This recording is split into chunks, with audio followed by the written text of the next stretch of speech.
Hello to all my fans and readers in Australia and New Zealand.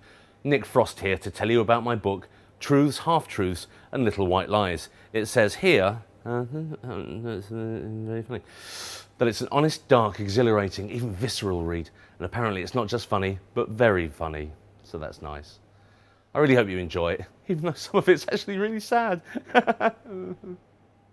I wanted to write the book. I didn't want it to be, I don't know if this is a clever marketing ploy so I can then write another one, should this one do all right, of when I kind of got in inverted commas successful, you know, after doing space and stuff. But this goes from zero to when I did space, so that was like 1999.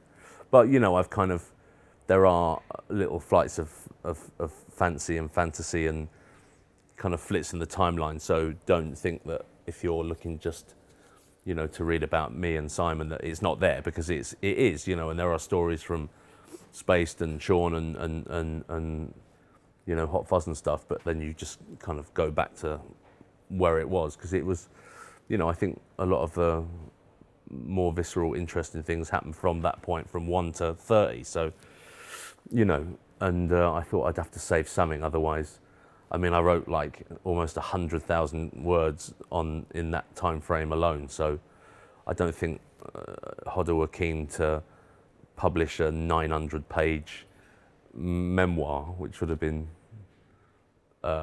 boring. I think I've probably a bit too honest sometimes, I reckon, which is something that, but can you be too honest? I guess you, I don't know, we'll see.